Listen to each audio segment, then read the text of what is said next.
ఇక లద్దగిరి పట్టణ ప్రజలకు ప్రభు అయిన యేసు క్రీస్తు నామమున అందరికీ కూడా శుభాభివందనములు. మరి యొక్క సమయం ఎంతో శ్రేష్టమైన సమయము. నిజంగా సమయమును పోయాక సద్వినియోగపరుచుకొని అజ్ఞానుల వల్లే కాదు కానీ ఒక మాటలు మీరు అందరూ కూడా జ్ఞానము కలిగి జీవిస్తారని నేను ఆశిస్తున్నాను. అవును, నేడే రక్షకులు ఈ సమయం పోతే మరల మనకు సమయం లేదు. నిజంగా భేదము ఏమీ లేదు. ఈ లోకంలో ప్రతి ఒక్కరిని కూడా పాపము చేసి దేవుడు అనుగ్రహించే మహిళను పొందుకోలేకపోతున్నాం. కులము, మతము, ధనిక భేదము ఏ ఒక్కరు కూడా నేను నీతి మంత్రులు ఈ లోకంలో చెప్పడానికి లేదు. నీతి మంత్రులు లేడు, ఏ ఒక్కరిని కూడా లేరని బైబిల్ వాక్యం సెలవిస్తుంది. కాబట్టి మీ యొక్క నీతిని బట్టి, మీ యొక్క ధనమును బట్టి, మీకు ఉన్నటువంటి జ్ఞానమును బట్టి మీరు ఈ రోజు నాకు దేవుడు అవసరం లేదని మీరు ఒకవేళ అనుకుంటారేమో.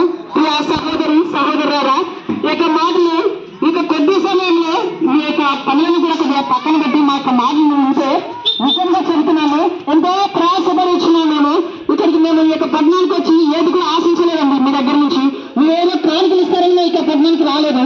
నిజంగా దేవుడు మాకు అనుగ్రహించే యొక్క మహిమను పాడైపోతున్న పతనమైపోతున్న పాత సుఖం చూస్తున్న మనుషులను వెతికి ఆ యొక్క దేవుని చెంత రక్షించడానికి మేము ఇక పట్టణానికి వచ్చినాము. మరి ఇక కొద్ది సమయంలో ఇక కొద్ది మాటలని మీరందరూ కూడా ఇక మాటలను గ్రహించి వాటిని క్రియలు పెట్టగలిగితే ఎంతో బాగుంటుంది, ఎంతో మేలు కూడా.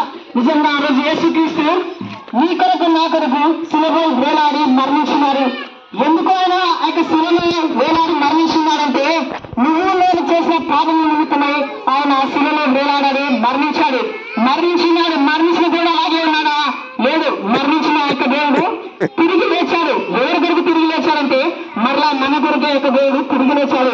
ఆ దేవుడు ఎందుకు తిరిగి లేచాడంటే నిజంగా యొక్క దేవుడిగా తిరిగి లేకపోతే మనం పాపంలో పుట్టి పాపంలో పెరిగి పాపంలోనే జీవిస్తుంటామని మరి ఒకసారి యొక్క దేవుడు మనల్ని హెచ్చరించడానికే తన ప్రాణాలను పనంగా పెట్టి మరొకసారి సజీవులలో యొక్క దేవుడు ఉన్నాడు. నిజంగా ఈరోజు దేవుళ్ళని చెప్పబోతున్నారు. ఏ ఒక్కరు కూడా మరణం చేశారు ఈ లోకంలో ఏ ఒక్కరు లేరండి.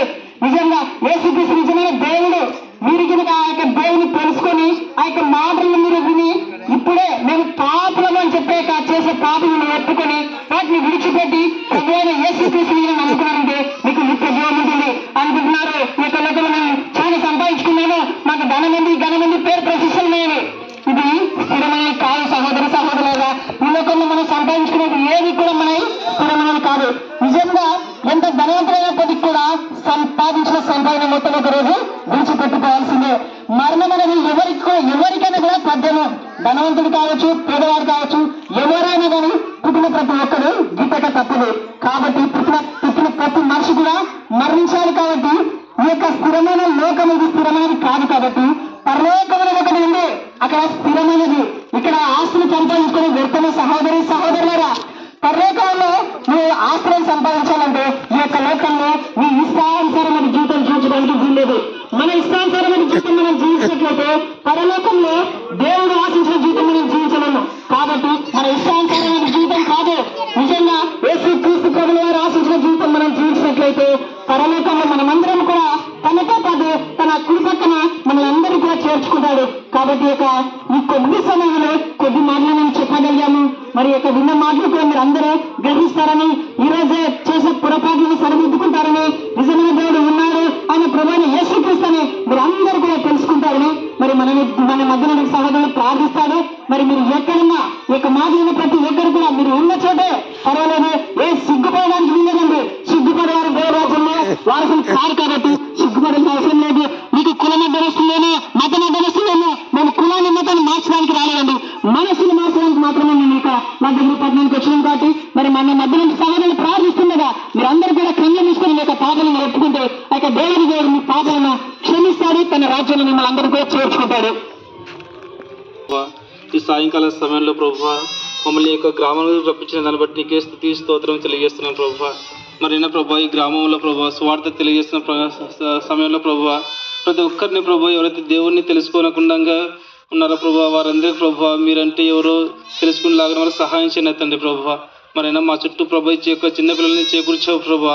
ఈ యొక్క చిన్నపిల్లలు కూడా ప్రభా దేవుడు అనేది వాళ్ళు కూడా తెలియదు ప్రభా, కానీ ఎంతో ఆసక్తిగా ప్రభా మా చుట్టూ వచ్చేలాగా సహాయం చేస్తున్నా తండ్రి.